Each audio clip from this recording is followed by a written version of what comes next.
Olá a todas e a todos. Estamos aqui hoje para mais um podcast do Conselho Regional de Lisboa, o Pode Esclarecer. Hoje iremos falar dos direitos e dificuldades sentidas pelas pessoas com deficiência.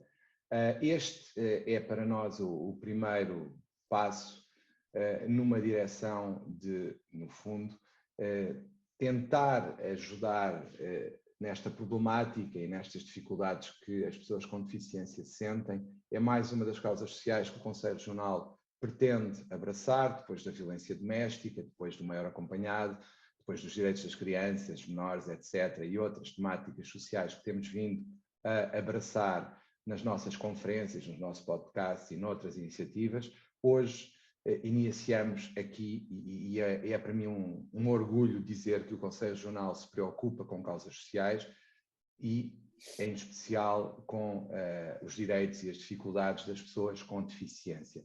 Antes de iniciarmos a nossa conversa, eu começaria por apresentar as nossas oradoras, as nossas intervenientes no podcast.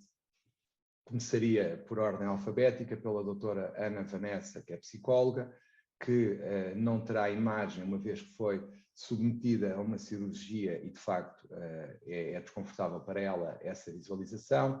A doutora Catarina Paiva Oliveira, que é nutricionista e consultora para a diversidade e inclusão, e a doutora Eliana Dias, advogada. A primeira pergunta que se impõe é: o que é que faz uma consultora para a diversidade e inclusão? E perdoe-me o ligeiro sorriso, não tem a ver com o nome em si, tem a ver com a minha ignorância, de facto. Eu não sei o que é que faz uma consultora para a diversidade e inclusão e por isso gostava de saber. Sim, claro, eu explico. Aliás, como estava a dizer em off, não é? Quando eu sou nutricionista, a minha formação é de nutrição e eu pratico a minha profissão enquanto nutricionista, mas a verdade é que a vida, por várias condicionantes, nomeadamente a questão de eu ter adquirido uma deficiência, me encaminhou para este papel de consultora, e a consultoria vai de muitos âmbitos, no sentido de formação, palestras, em empresas, em entidades que querem abordar este tema da deficiência, da diversidade e da inclusão, de como podem criar um ambiente mais diverso e mais inclusivo nos seus locais de trabalho, sejam eles quais forem.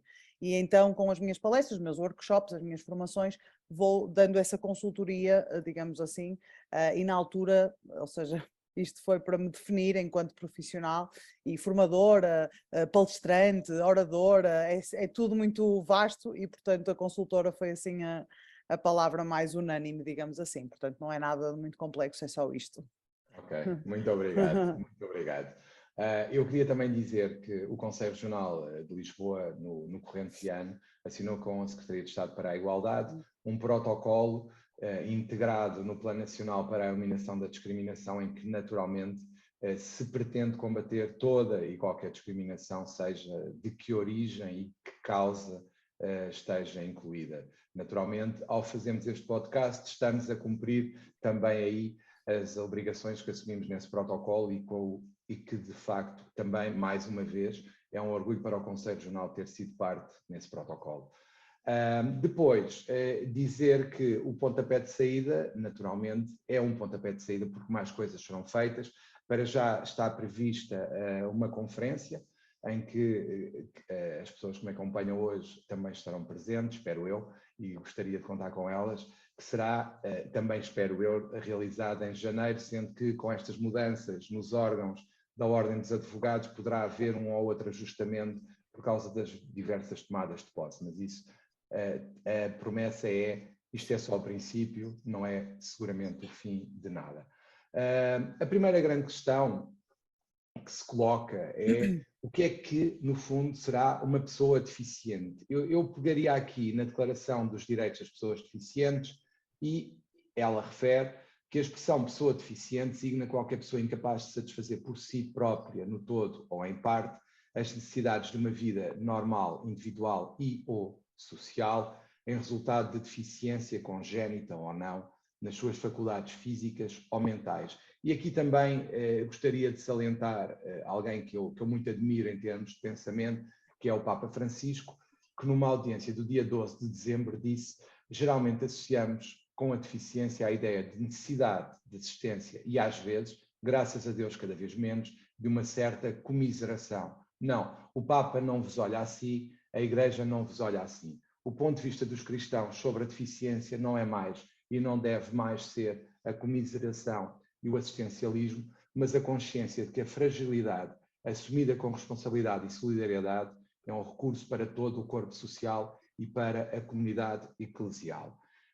Partindo destas duas afirmações, a primeira pergunta que eu queria partiria do seguinte: nós sabemos como a sociedade, por exemplo, trata qualquer tipo de fragilidade, ou seja, uma pessoa que assume uma fragilidade, por exemplo, mental momentânea, uma depressão, um burnout, até há bem pouco tempo, era considerado um maluquinho, uma pessoa com graves problemas e era marginalizado.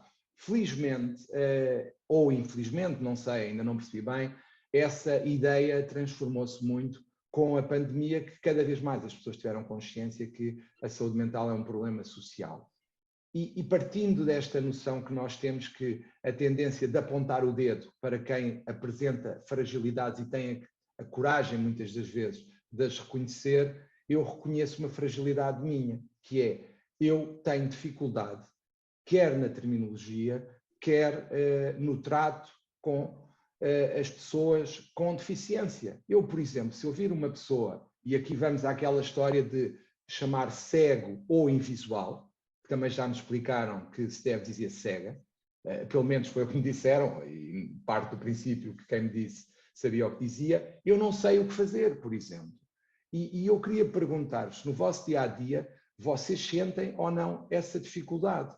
E começaria, se calhar, pela Ana, porque é importante até para haver uma sensibilização e uma consciencialização disto, começar pela questão mais básica, que é: como é que eu, por exemplo, ou qualquer pessoa que não tem uma deficiência, pode auxiliar e tratar de forma correta quem tem uma deficiência? Esta, para mim, é a primeira grande questão que se deve colocar.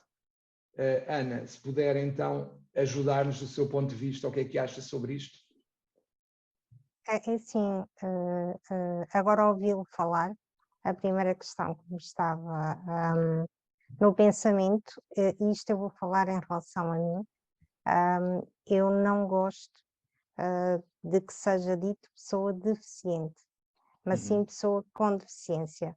Ou seja, eu não sou uma pessoa deficiente, mas sim tenho uma deficiência. E para além desta deficiência, eu tenho outras coisas. Eu sou uma pessoa que Ana, desculpe, pode-me explicar, porque de facto é importante que se perceba qual é a diferença para si nessa terminologia que justifica preferir uma em relação à outra, por exemplo. Sim. Muitas vezes, como é dito, pessoa deficiente é pessoa anormal, ou seja, é uma pessoa que é caracterizada por aquela deficiência. E eu não sou caracterizada apenas pela deficiência. Eu sou uma mulher, sou casada, sou psicóloga, tenho defeitos e qualidades como qualquer outra pessoa, tenho dificuldades e tenho facilidades como qualquer outra pessoa, e por acaso também tenho uma doença neuromuscular. E essa doença neuromuscular não tem que me caracterizar. Fora isso, eu não tenho eu não tenho muito tabu com determinados nomes, nem com terminologia. Não gosto diretamente de ouvir, está ali uma pessoa deficiente. Confesso que não gosto. Isso deixa-me um pouco fragilizada, se bem que, por norma, se me disserem qualquer coisa no dia a dia, não é isso que me afeta, ou não é isso que me deixa vulnerável. Mais do que o dizerem, é a atitude em si, associada às palavras que são ditas. Mas não acho que haja uma maneira correta ou incorreta. Depende da forma como a pessoa lida com isso. Há pessoas que, de facto, são mais suscetíveis a determinadas terminologias. Não é o meu caso é mesmo a questão da pessoa deficiente. Eu acho que Não há pessoas deficientes, mas há pessoas com deficiência. Catarina, em relação ao que foi aqui dito pela Ana, diga-me, por exemplo, o que é que uma pessoa sem deficiência deve fazer quando encontra uma pessoa com deficiência? Tratá-la como igual, presumo. Então, há várias coisas interessantes que já me fizeram aqui pensar também. Eu sou uma pessoa com deficiência, para quem em casa não souber, eu estou sentada em cima de uma cadeira de rodas, portanto tenho uma deficiência motora. E há várias coisas que eu gostava de dizer e concordo muito com a Ana. Acho que é uma questão muito pessoal, a questão da terminologia, e isto é uma coisa que também muitas pessoas sem deficiência ficam muito confusas de eu às tantas já não sei o que é que é de dizer. Em primeiro lugar, é o que eu costumo dizer, eu gostava que se referissem a mim como Catarina, porque eu sou a Catarina, e portanto, quando nós às vezes estamos a discutir muito terminologia, no trato pessoa com pessoa, eu acho que isto às vezes nem se põe em questão. Agora, obviamente, em questões mais institucionais, mais formais, claro que sim, a terminologia importa muito. E eu também sou da franja das pessoas que prefere a pessoa com deficiência, e eu gosto que se mantenha a palavra deficiência na terminologia, porque eu acho que a deficiência é uma coisa que assusta muito, e eu acho que as pessoas têm que se aproximar desse conceito, porque a deficiência não é o pior que nos pode acontecer, não é um déficit em alguma coisa. Por exemplo, eu tenho um déficit na minha capacidade de andar, mas, e pegando um bocadinho só na sua introdução inicial, que foi super interessante, eu gostava de lançar para aqui também um pensamento e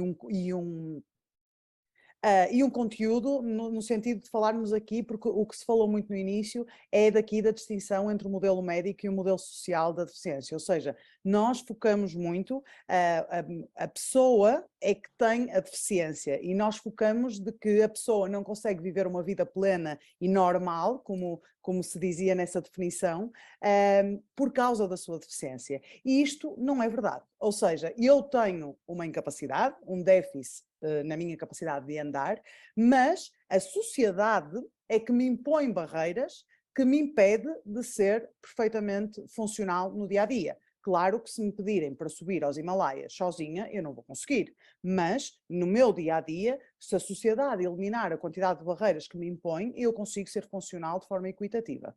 Agora, respondendo, portanto, isto é muito importante, desfocar a problemática do indivíduo, que ao longo dos anos o foco é a pessoa com deficiência é o problema, e focar a problemática nas barreiras externas. No contacto direto, pessoa sem deficiência, pessoa com deficiência, e eu compreendo perfeitamente a estranheza, porque eu durante 27 anos fui uma pessoa sem deficiência e eu não tinha qualquer tipo de conhecimento sobre esta área, e eu não acho que nós precisamos de nos tornar uma pessoa com deficiência para ter, mas eu compreendo a estranheza porque não há contacto. E quando há, é uma coisa muito estranha, e as pessoas têm medo de errar, têm medo de dizer coisas que não querem, têm atitudes extremistas, ou tratam-nos como coitadinhos, ou tratam-nos como uns super-heróis por estarmos simplesmente a existir, e eu acho que isto só se resolve fazendo o que estamos aqui a fazer, falando sobre o assunto e naturalizando a presença da pessoa com deficiência, porque eu, só para terminar o meu raciocínio, eu não quero que me tratem da forma igual que tratam a minha amiga que anda, porque eu não ando, ou seja, se me tratarem de forma igual, vão continuar a pôr escadas em todo o lado, por exemplo. Eu quero que me tratem da forma equitativa, ou seja, olhando para as minhas necessidades específicas, que neste caso são as necessidades de acessibilidade que me servem a mim como servem a toda a gente, mas não apenas vendo a minha deficiência, não é? E, portanto, esta mudança de pensamento, de desfocar da deficiência, mas não a tornar invisível, porque ela existe, eu acho que é muito importante para começarmos a incluir a pessoa com deficiência. E depois, mais para a frente, claro, poderei falar de algumas atitudes concretas que eu acho que facilitam muito a interação com pessoas com deficiência. Eu diria, de tudo o que ouvi já da Ana e da Catarina, e passando para a Eliana, que temos que distinguir, por um lado, a terminologia dos atos, e temos que distinguir a legislação dos atos também. Claro. Ou seja, eu posso ter uma legislação magnífica que depois não serve para nada se não tiver execução. Eu posso ser o melhor legislador do mundo, que depois, se não executar aquilo que estabelece em termos legais, serve de zero, não é, Eliana? Exatamente. Antes de mais, boa tarde e agradeço o convite para participar neste podcast. Como o João Macedo referiu no início, aproveitando esta questão natalícia, em que as pessoas se sentem um pouco mais empáticas para a questão social, mas é importante não deixar cair por terra, porque as nossas dificuldades mantêm-se o ano inteiro, o ano civil inteiro. E, portanto, é importante alertar não só nestas alturas, mas também o resto do ano. A propósito da questão da pessoa com deficiência ou da deficiência, tomando, por exemplo, aqui a questão da forma como eu fui educada, eu entrei no pré-escolar com 3 anos e os meus pais, a educação foi-me dada nesse sentido, prepararam-me para a questão da diferença e do choque. E, portanto, eu nunca tive qualquer constrangimento. Eu própria, que sempre falei pelos cotovelos, não tinha problema de chegar à sala e poder dizer eu sou deficiente. A questão está na conotação, precisamente como diziam os meus colegas de painel. Muito honestamente, não me preocupo tanto com a terminologia, mas com o trato. Tratar-me como uma pessoa, essencialmente eu sou um ser humano. Portanto, também não é visível, mas eu desloco-me numa cadeira de rodas, tenho nanismo diastrófico, tenho 97 centímetros, portanto nem sou 1 metro de gente sequer. No entanto, a forma como eu fui educada foi no sentido de desconstruir e se queres as coisas, luta, porque tens a mesma oportunidade que qualquer pessoa com uma sem limitação física cognitiva. E, portanto, essencialmente, está em desmistificar, tratar de igual forma, com naturalidade, como se outra pessoa se tratasse ou sem dificuldade física, cognitiva, o que quer que seja. Nem sempre foi assim, não é? As pessoas ficam muito constrangidas, como dizia o João Macedo, as pessoas não estão habituadas a lidar com a diferença, seja ela qual for. Até o facto, ou o simples facto, de uma pessoa ter um estilo diferente, a forma de se vestir, a cor de cabelo diferente, olhamos com estranheza para a diferença e cada vez mais noto que a sociedade opta por ignorar, não é solução. Fingir que a pessoa ou não existe porque é inconveniente, se calhar. Eliana, desculpe, deixe-me só lançar-lhe aqui uma pequena provocação que tem a ver com a idade que eu já tenho. Há uma canção de há uns anos atrás que era de um álbum de um grupo jurássico do século passado, que era os Pink Floyd, que era no The Wall. Quem conhece o The Wall sabe que há uma parte em que há um julgamento. E o julgamento, o objeto do julgamento era a pessoa ter mostrado sentimentos. Ou seja, e o que eu sinto do que diz tem a ver com isto. Para além da diferença, estamos perante uma sociedade que não só a diferença é apontada a dedo, como até, por exemplo, peguemos no caso dos políticos. Salvo erro, era a primeira-ministra norueguesa que foi apontada a dedo por dançar e ter festas, e ir a uma festa, nem sequer era droga, atenção, não se dizia que ela tinha consumido estupefacientes, e ela foi apontada a dedo, ou seja, nós estamos perante uma sociedade que se comporta perante quem sai um pouco daquilo que é esperado, da gaveta da normalidade social, é apontada a dedo. Porque, por exemplo, em relação aos políticos, nós dizemos estão muito afastados do povo, estão lá em cima, etc. Quando eles são iguais a nós e mostram que são iguais a nós, por exemplo, tendo sentimentos, gostando de festas, são apontados a dedo. E o que eu sinto em relação a estas situações é um pouco o que também me refere, ou seja, é como se a sociedade tivesse uma linha e quem sai da linha por um motivo ou por outro é apontado a dedo, não é, Eliana? Certo, e causa uma certa inconveniência, um certo desconforto, não dá jeito enfrentar, ou estar ali de forma constante, lá está, como disse, causa desconforto na sociedade, num modelo de aparência uma forma absolutamente hipócrita, a diferença causa uma certa revolta. Eu tenho 32 anos e ao longo da minha vida eu achava que, em termos de mentalidade, as coisas progrediam. O ser humano tem capacidade de se adaptar. E em pleno século XXI, em que se fala de tantas temáticas acerca da diferença em razão da orientação sexual, seja o que for, achava que a sociedade, nesta altura do campeonato, passa a expressão, teria uma tem. Mesmo a nível institucional, portanto, aqui abraço a sardinha, e do ponto de vista profissional, vejo que o discurso de presença, sensivelmente às acessibilidades, por exemplo. Pois é, e agora como é que fazemos? Existe um degrau de como é que vamos transpor? E não tem que ser um problema. Lá está. Há que desconstruir, há que descomplicar, há que tentar. E a sociedade pautas que não tem padrão e vamos seguir aquilo e pronto. É mais fácil apontar quem é diferente. E vamos excluir essa diferença, porque não se enquadra. Acho que não. E daí que estas campanhas de sensibilização, eu achava, volto a repetir, que nesta altura, nesta fase, já não seriam necessárias, mas cada vez mais vejo a necessidade e a premência de que se continue a falar destas questões, porque eu, ao longo do meu percurso, ao longo da minha trajetória, achava que tinha aberto algumas portas, precisamente para evitar que outras pessoas passassem pelas mesmas dificuldades que eu, e o que vejo de relatos de pessoas que chegam até mim é que sentem as mesmas dificuldades ou piores. E, portanto, continuar a negar ou a fingir que não existe não passa por aí. Porque a questão da diferença vai permanecer sempre. E não tem que ser uma questão física ou uma dificuldade do ponto de vista social. Isso é uma questão de autismo.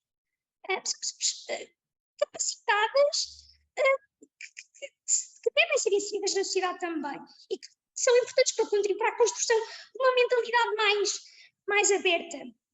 Esta é a perspectiva que eu tenho. E, portanto, se fizermos um esforço conjunto, em união, seremos todos úteis e seremos essenciais para a construção de uma sociedade melhor. É aquilo que eu entendo. Muito obrigado, Eliana. Eu interrompo aqui o nosso primeiro episódio do podcast dedicado a esta temática e no próximo começaremos com como devemos comportar-nos perante pessoas com deficiência. Até lá, então.